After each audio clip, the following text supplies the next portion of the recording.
You said I love you out loud for the first time, and the silence that followed wasn't empty. It was thick, a held breath that stretched just long enough for your stomach to drop. And then he spoke. You're incredible. 3 syllables that landed like a door closing. Not cruel, not cold, just wrong. A compliment wrapped around an evasion so perfectly you couldn't even call it out without sounding insane. If that moment still visits you at 2 in the morning, you are not crazy. You are not demanding. And you are not alone. What you stumbled into wasn't a lack of love. It was a locked door with the key sitting right there on the floor, hidden in plain sight, and you've been stepping over it ever since. So let's talk about what actually happened in that silence. Because what you concluded in that moment feels completely logical. It feels airtight. And it is also the exact conclusion that will slowly dismantle a relationship that otherwise had everything. Here's what you told yourself. He heard me. He understood what I was offering. And he chose to hand me back a participation trophy instead of the real thing. You're incredible is what you say when you're trying to be kind while withholding the truth. It's the verbal equivalent of a pat on the shoulder when someone wants a kiss. You believed, in that moment, that if the feeling were fully there, the words would be effortless. That love, real love, overflows. That the phrase itself is just the steam rising off a boiling pot. If the pot is boiling, the steam comes. If there's no steam, the pot is cold. Simple.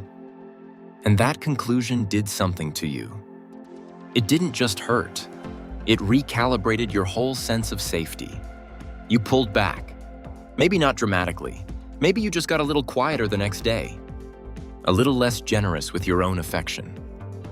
You started listening for the words in every conversation, scanning every sweet thing he said for the absence at its center. And when you found that absence again and again, you didn't hear neutrality, you heard a verdict. Here's what was actually happening on his side of that bed.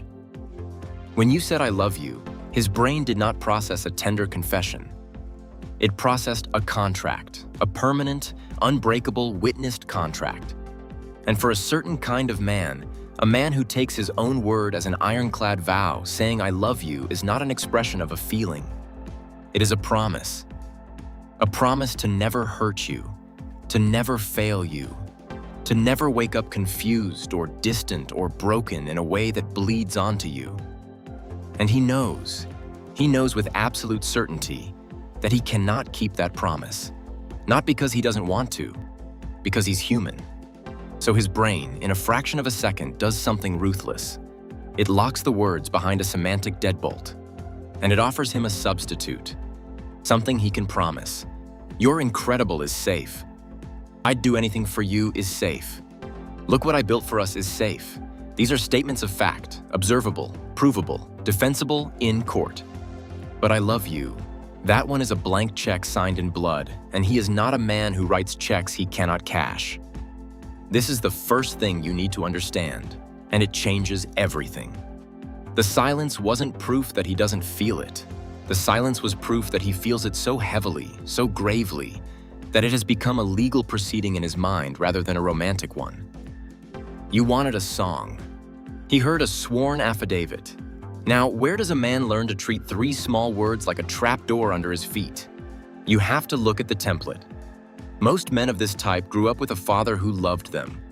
Fiercely, completely, and silently. A father who went to a job he hated for 30 years. Who fixed the car himself in the freezing cold. Who never once said I love you, but who showed up at every game, every recital, every hospital waiting room, hands shoved in his pockets, saying nothing, radiating a devotion so thick it filled the room. That boy learned a brutal lesson without anyone ever speaking it aloud. Words are cheap. Words are what deadbeat dads say on birthdays before they disappear again. Real love, the kind you can trust, is performed. It is worn into your body through exhaustion and sacrifice. It is proven, not spoken. And if you dare to speak it without having first proven it through suffering, you are a fraud. So, fast forward 20 years. That boy is now a man. He is in love, genuinely, deeply. The kind of love that rearranges his organs. And his partner, understandably, wants to hear it, and he wants to say it. But every time he opens his mouth, a ghost leans over his shoulder and whispers, "Have you proven it yet? Have you bled enough? Are your hands calloused enough from building this life? No? Then sit down and shut up." This is not coldness. This is a twisted, painful form of integrity. He is waiting to feel worthy of a word he has elevated to the status of a sacred oath. And you, in the meantime, are starving on a diet of actions that, to him, are the whole meal. Let's talk about those actions, because this is where the translation guide gets specific and wildly practical. When he says, "You're my rock," what he is actually saying is, "I am terrified of the chaos inside my own head, and you are the only thing that makes it quiet." I don't know how to tell you that without sounding weak, so I am giving you the credit for my stability and hoping you understand it's a confession. When he says I'm not going anywhere, what he means is, I have already decided. The search is over. You are the destination. I don't know how to say forever without inviting the universe to prove me wrong, so I'm saying it sideways. When he does the thing you didn't ask for, fixes the drawer that's been sticking for 6 months, shows up with your favorite coffee after a hard day, researches the exact tire pressure your car needs, and then fills them without mentioning it, what he is doing is leaving little offerings at the altar. Each one is a prayer. Each one is an "I love you," translated into the language he inherited from a silent father who spoke entirely through his hands. Here's the tragedy that plays out in 1,000 living rooms every single night. She says, "Why won't you just say it?" And he hears, "The things I do are invisible to you. The sacrifices I make don't count. My proof is insufficient." And he shuts down, not because he's angry, because he's ashamed. Because the one language he speaks fluently, the language of action, has been declared a foreign tongue in his own home. And she, seeing him shut down, feels her worst fear confirmed. See? I asked for the bare minimum of emotional presence and he retreated. He must not feel it. He must be halfway out the door.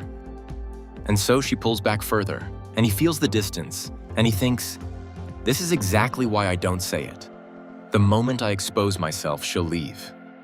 The moment I sign the contract, I'll break it, and she'll be gone.